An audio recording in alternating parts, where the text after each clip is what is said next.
Olá, boa noite. Meu nome é Mariana, eu sou museóloga e sou a professora de conservação de vocês. E na aula de hoje a gente vai falar um pouquinho sobre a importância do papel do conservador na preservação do patrimônio cultural, especialmente em instituições museológicas. Então, vamos lá!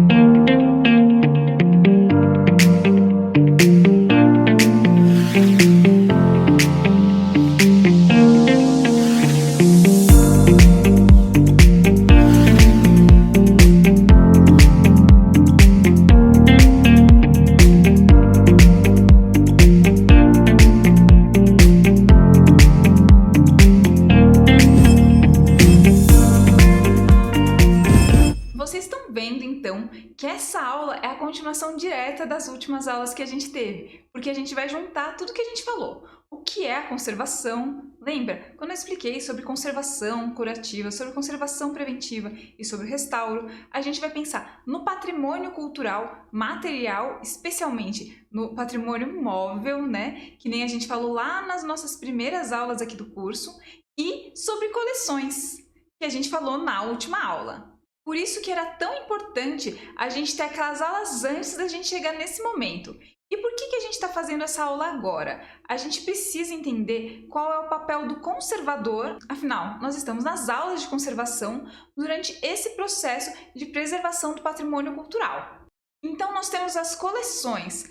Na aula passada eu falei sobre as coleções particulares que nós temos, sobre o hábito humano de fazer o colecionismo que vem lá da pré-história e sobre como esse hábito de colecionar acabou culminando, acabou chegando aí nas nossas coleções públicas, nos nossos museus, as nossas instituições culturais, os nossos espaços de memória, os nossos memoriais, enfim, esses lugares que armazenam as coleções que não são individuais, elas são de mais de uma pessoa, elas são de uma comunidade, elas são de uma cidade, elas são de um estado, elas são de uma nação.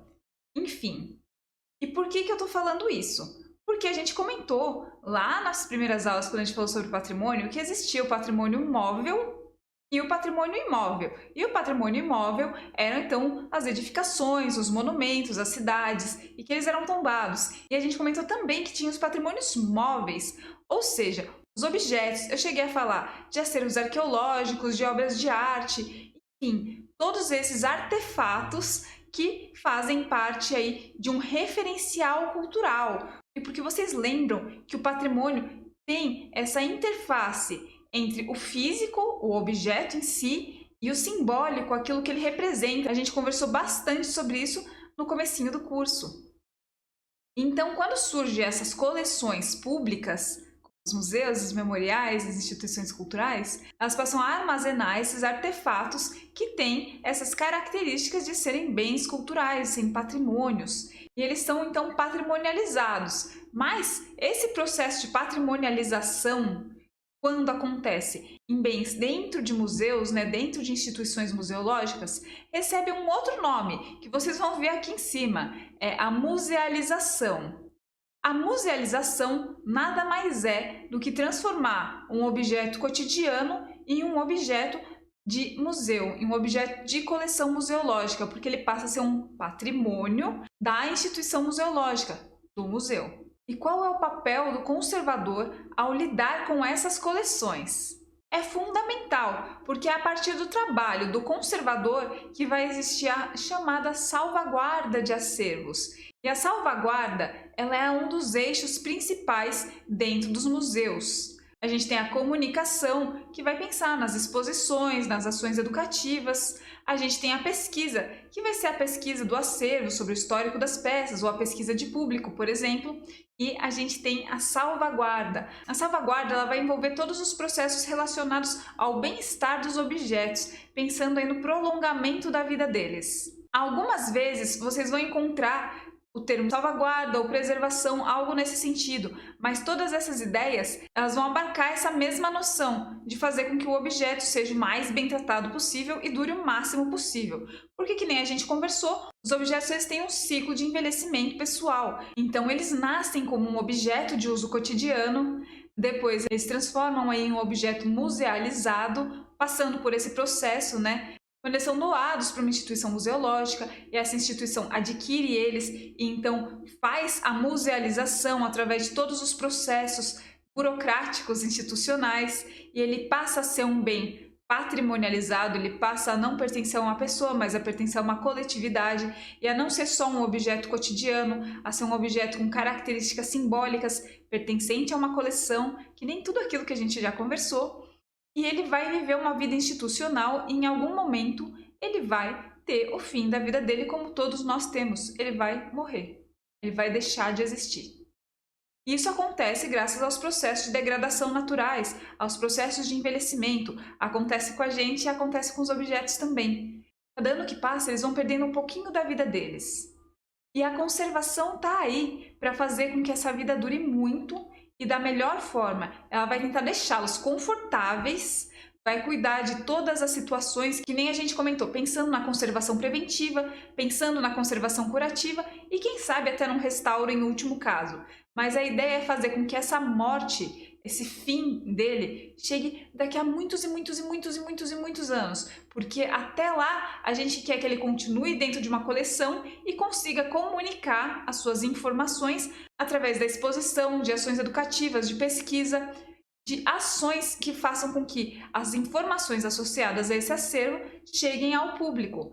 Por quê? Porque esse é um bem que representa a gente, que representa a sociedade, exatamente como os patrimônios imóveis que a gente conversou lá no comecinho do curso. Então a gente tem todas essas características que fazem com que o papel do conservador seja fundamental para o prolongamento da vida do acervo e para a preservação desse mesmo acervo, para a preservação das coleções dentro de um museu.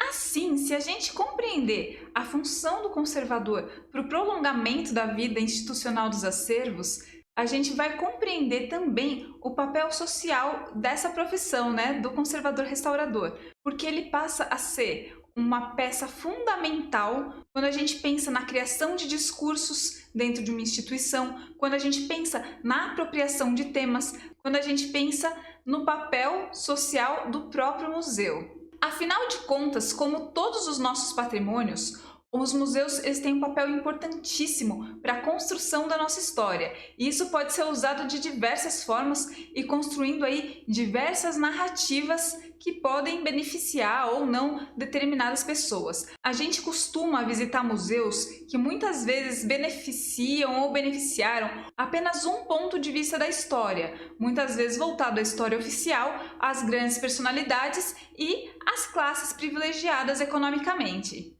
Não é à toa que os museus têm um papel político incrível e fundamental. Afinal de contas, se quem está nos governando percebe o poder que os museus têm e o potencial que eles têm para construir e reconstruir as histórias a partir de seus objetos, muitas vezes essas linguagens são utilizadas para beneficiá-los. Não é à toa que no Estado Novo, o Getúlio Vargas, nosso ex-presidente, fez um movimento nacionalista e incentivou a criação e a fundação de diversos museus no país que contavam a história a partir da narrativa que era marcante naquele momento.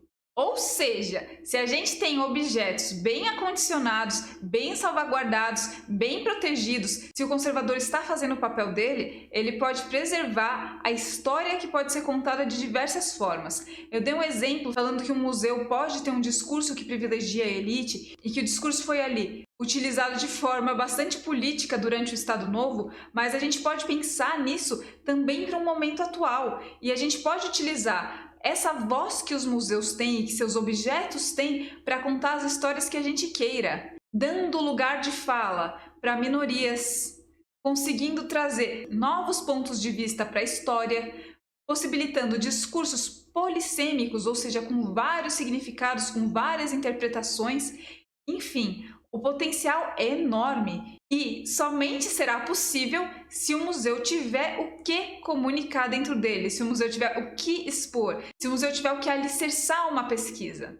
Além disso, o papel social do conservador restaurador pode prever a inclusão de diversos públicos dentro desse espaço. Lembram que na aula sobre conservação preventiva eu falei sobre os cuidados com a iluminação, os cuidados com o manuseio dos objetos? Então, Essas responsabilidades que são do conservador, de observar se o objeto está com uma iluminação adequada, se ele está exposto de uma forma que não prejudique sua integridade física, pode também ser utilizado para uma outra coisa. Imagine que pessoas de baixa visão visitam uma exposição. O conservador ele vai ser capaz de ver qual que é o nível de luminosidade que consegue conciliar a preservação de um objeto e a iluminação adequada para uma pessoa de baixa visão conseguir compreender a exposição e fazer uma leitura adequada dela. O conservador, juntamente com o museólogo, também vai conseguir pensar em objetos que podem ser usados para ações educativas, que não sejam acervo da instituição, mas que representem bem esse acervo da instituição e que possam ser manuseados por deficientes visuais, por exemplo. O conservador também vai conseguir auxiliar o museólogo e o curador na montagem da exposição para pensar nos espaços expositivos onde os objetos podem ficar acondicionados de uma forma segura, mas também proporcionar um espaçamento adequado para pessoas com cadeiras de roda, ou com mobilidade reduzida, ou conduzindo carrinhos de bebê, enfim, que precisem de um espaço mais amplo para a circulação. Então, o papel do conservador vai além daquele da reserva técnica de cuidar da temperatura, da luminosidade dos objetos, por si só, pensando na longevidade da vida deles. O conservador ele pode auxiliar nesse cotidiano educativo, cultural e inclusivo que os museus podem ter. E esses são apenas alguns exemplos. O importante é que a gente consiga compreender que o papel do conservador na instituição museológica também é social. Ele é capaz de conectar a salvaguarda do acervo com as possibilidades de discurso que são construídas no museu por conseguir preservar esses objetos, por conseguir preservar esses acervos e prolongar a vida deles, possibilitando diferentes leituras, e também pode auxiliar pensando em ações inclusivas dentro de uma instituição museológica. A gente tem que pensar que a profissão de conservador ela é interdisciplinar, ela é multidisciplinar e ela atua de forma interligada com todas as outras profissões dentro de um espaço museológico, dentro de uma coleção, dentro de um memorial. E todas essas ações nos auxiliam a preservar o patrimônio musealizado e extrovertê-lo, ou seja, comunicá-lo para as pessoas da melhor forma possível, fazendo com que elas possam se apropriar dos objetos ali expostos. Afinal de contas, a gente não quer que o acervo fique trancado dentro de uma reserva técnica e que ele não alcance o seu potencial simbólico de construção identitária, que nem a gente conversou que os patrimônios têm e podem ter. Essa, então, foi uma aula para a gente conseguir compreender a conexão entre as outras aulas que a gente teve até agora e sobre a importância do papel do conservador em diferentes espaços dentro de uma coleção, dentro de um museu, dentro de um memorial. Então é isso, espero que vocês tenham gostado da aula de hoje. A gente se fala mais na semana que vem. Então, até a próxima. Tchau, tchau!